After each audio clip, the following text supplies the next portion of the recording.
What's up, YouTube? Let me pause this music once again, because I do not want to get copyrighted again. I most likely will play this music at the very beginning, which, oh well, YouTube can just go and have fun with whatever they want to do.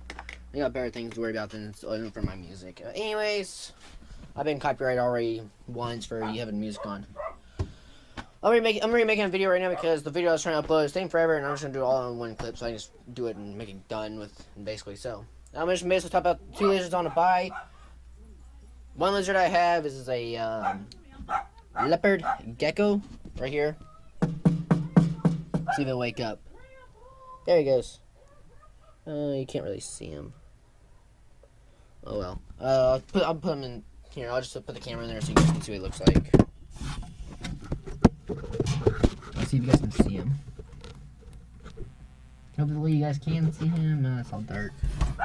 Alright, I'll bring him out to show you guys what I'm talking about. But I'm buying a leopard, or I got a leopard gecko. Soon I'm gonna be buying a blue iguana because I want to buy another lizard, and my girlfriend's fine with me buying another lizard, and her favorite color is blue. So what I'm gonna do is buy me and her basically a blue iguana. She already knows about it, so she's pretty happy about that. So I'm gonna try and buy as fast and soon as I can, but a little bit of money and time involved in those. I've had Tank now for 3 years. He's a great lizard, great beginner lizard. I'm ready to step it up now to a bigger lizard. I've always been fascinated by iguanas. Out here in the state of Florida, we have wild iguanas. They're vicious. They can take off your finger. I want one as a pet, so I'm going to tame it to not bite and things like that. So I'm buying a female blue iguana. I'm not buying a male because after they reach about 4 feet, the male's going to get more territorial, and I don't want that because they can bite you, and you can therefore go to the hospital, get stitches, anywhere from 6 to 16 stitches, or if worse, you can lose a toe, finger, chunk of your hand missing, things like that. So, and I don't want to have it where they'll take me in for surgery just to retransplant skin, so I don't want to do that. So that's not gonna buy no male, but I just want to buy a female.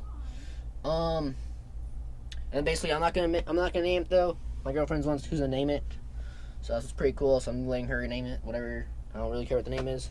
I just want one as a pet. So let's see here what today's video is gonna be about. I'm gonna go ahead and pull Tang out and show you guys what he looks like though.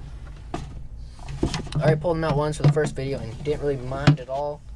I'm gonna pull him out again. Come on, buddy. Come on. Nope, you're alright. Don't fall like last time. Tang already fell off me today, but there's what he looks like. He's small. He's about 11.5 inches. Very small little lizard. But as you guys can see, I kind of need to clean out his tank. I'm gonna do that on Fridays. Clean out his tank. Get ready to go before I fly out. There'll be cool little vlogs while I'm out there for break out my dad's. Most likely I'll be running heavy machinery such as front end loaders, excavators, hydraulic forklifts, things like that. So if you guys do see me inside of a cockpit, operator seat in something that's a lot of controls on the top, that would be one, either a big huge crane. Those are fun to operate with. Basically, you name it, I operate with them. If you name it, this heavy machinery, I've ran one probably. Only thing I've not ran yet is a skid loader. That's the only thing I've not ran yet. They're a little miniature bobcat thing with tracks on the side. That's the only thing I've not driven yet or operated with. But I've driven hydraulic forklifts, earth movers. Earth movers, by the way, is one of the best things to operate with. They're fun. The yard buckets, it's about normal front loaders have about a yard bucket. With those, they're about a 16 yard. They're like a 16-yard bucket in the front, so you can probably take up 3 smart cars inside the bucket. So it's pretty cool. Or one big full-size van. All the way to get inside one of those, you have levers on the front, bottom. You have about 6 levers, 3 on the top, 2 on your left when you sit in the seat, 2 on your right. Steering wheel, you got the brake, gas, and the shifter. And then on the side of the shifter, you have hydraulic movement. So if you want to just run basically just the wheels, or if you want to run the actual everything on it, the front bucket and the wheels. It's pretty cool though. Has also emergency brake right next to the actual brake. But they are about 30-ton machine. I've driven one twice. Those are fun to operate with. I know my girlfriend wants me to teach her how to do a excavator. So I'm going to be doing that as well over the summertime. So it'll be kind of fun to do. You guys will see that also. I've driven, the most expensive excavator I've operated with was a $190,000 excavator. Not a lot of people can actually say they jumped inside of an excavator and operate it. That was over $100,000, but it was a lifetime experience. I jumped inside of it and felt like you're in a spaceship. You had a camera facing the front, bottom, so if you're like going up in a cliff, and basically like one time I had to do that, and you're looking down the camera and like you can see down there and stuff like that. You can see how close your tracks are to like the edge or whatever. And then you got backup camera. There's like we open the door, go in, sit down. You look up. There'll be a little screen, maybe 10 inches wide. You have two of them up on the top. And then next to there, you got an on button for those. So when you jump in, you turn those on, put the seatbelt on, take a red lever that's on the side on the left, flip that down. You grab the key, which is on the right back. That's on every excavator. The key's on the right back. In order to operate with the excavator, you have to have the red lever on your left side all the way down, or it will not run. It'll start, but you can't run like the hydraulics, move it, things like that. So that has to be down. What I do when I first jump inside one that's expensive like that, I immediately jump in, press the on buttons for the video screen. So then the camera's on and the video screen's on right when I turn the key. So what I'll do is I'll turn the key, grab it, buckle myself in, grab the red handle, put that down, and then I'll go ahead and start running the hydraulics. That's what I normally will do. Tang,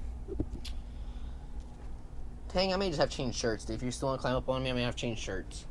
Tang likes it when I wear the sport shirts that grabs your body more.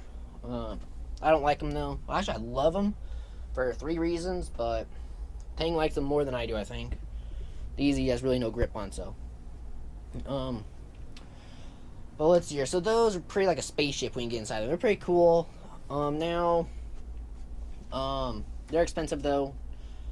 Let's see here. What is something else that's pretty cool like that? Road graders. I've driven 3 of those. Those things, when you first jump in, have no experience with them. They're a pain in the butt to start. Figure out where the key is. It's a pain. You have like 16 levers that does different things. They're a pain in the butt, but I finally figured out how to do that. So that's pretty cool. They're the hardest machine I have to say that I've actually operated with was by far the earth mover. By far. But you don't usually find earth movers unless you're doing like gold rushing, things like that. Let's see here. Hydraulic man lifts, or boom lifts, scissor lifts, whatever you want to call them. Scissor lifts are one that goes up. Basically just go like stationary, you go like here and goes up. That's a scissor lift. A boom lift is actually where it goes on the back of a trailer or sometimes on the back of like a vehicle. And those just go up and then extend like a boom. I've been on one of those that would extend it out, be 50 feet up. That was for a tile roof. That was pretty intense, scary.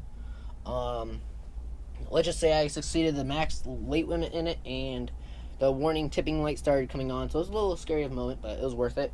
The pay was worth it as well. Typically when we do hydraulics, anything hydraulic like that, I'm going to go ahead and put Tang back in his cage now. Hold on a minute, go.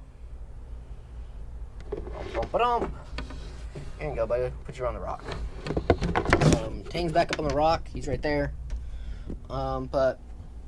So I succeeded the weight limit. The weight limit in there was about 500 pounds, I believe. And out of everyone in my dad's crew, I was the last one. So my dad looked at me and goes, "You're gonna be in the man lift. If the warning tipping light turns on, let me know, and we'll see what we can do to fix it." So I was up in the air, about 47 feet up in the air, and I had no harness on because when I'm inside one of those lifts, I do not want the harness on because those things actually do tip. You're looking at about 14-ton machine crashing down on you. That's enough to squish you like a bug. So I used to wear harnesses when it first happened though, but then after that light came on, I just unclipped my harness from the back. I just unclipped it, dropped the rope down my brother, and I'm like, nope, not gonna use it. If this thing tips, I'm jumping out. So, and still, when you jump out of one of those, if it starts tipping at 40 feet, jump out of it maybe at 10 feet, and you won't get hurt that bad. But when you jump out, it might hurt you worse than being in it. But I'd rather take the risk of it than having the machine land on me and crush me. But anyway, so I was up there about 47 feet up in the air, and I started moving it because the way we had a position was I'd go up, extend, and turn. So the way my dad had it positioned though was we had to go up, so because we were using the trailer boom lift. So what we did was we went basically this way. So when we backed into the person's house where we had to use it, the homeowner said it can be parked right where we wanted it. So my dad's like, okay. So basically my dad's like, Tristan, you're the last one out of everyone on this crew. You're going to be up in the man lift. So, and I've had maybe 7 times of experience in those, so I kind of knew how the controls work, stuff like that. So I was like, okay, that's fine. I can kind of react to his tips or whatever, so I'm kind of fine with that. So my brother was not really that happy, though, because my brother actually weighs about 2 times heavier than I do, and we wouldn't be able to put that much shingles on board. I mean, we're talking about 40 square of tile, and each tile is probably weighs 5 pounds. So you're talking about 14 tons of tile that we had to move off the roof. It was insane. You're probably looking at probably a lot of money and stuff like that, and just in the roof material and stuff. So the way we had it parked was we backed up to the person's house. I had to raise it up, rotate it this way all the way around 180, then extend the bottom all the way up. And I was probably at that time maybe 20 feet up in the air, and I'd extend the boom all the way out to the max it can go to reach the actual roof. And I still barely just missed the roof. I mean, I was probably maybe 2 feet off from the actual top of the roof, so I still had to use my little bit of a grip to grab it. So, basically, though, it was pretty cool. And then my dad decided to throw in 25 tiles at a time. Well, one of his workers threw in 5 on top of that, so I was looking at about 30 tiles, about 200 pounds of tile on board with me, and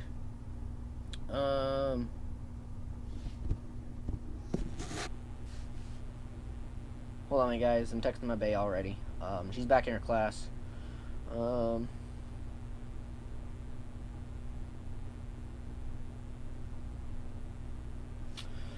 But anyway, so my dad's worker threw 5 extra tiles on there, and I go, you guys just threw 30 pieces of tile on this with me. It's about 200 pounds, and I weigh about 125, so I don't weigh too heavy at all. So, out of the whole entire group. So, I was like, okay, so that's about 320 pounds, somewhere around there. Well, the thing says it can go up to 500 pounds. It can't.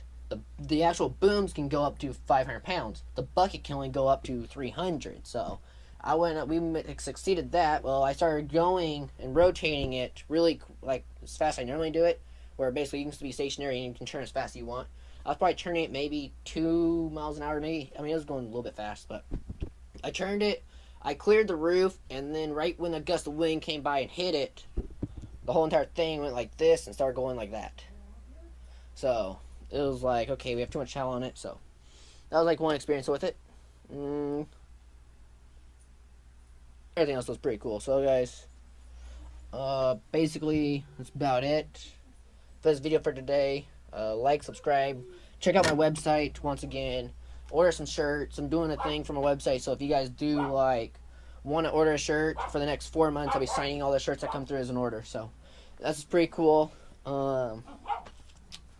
Basically, though, I have a leopard gecko. I'm buying a blue iguana, though, so that's pretty cool.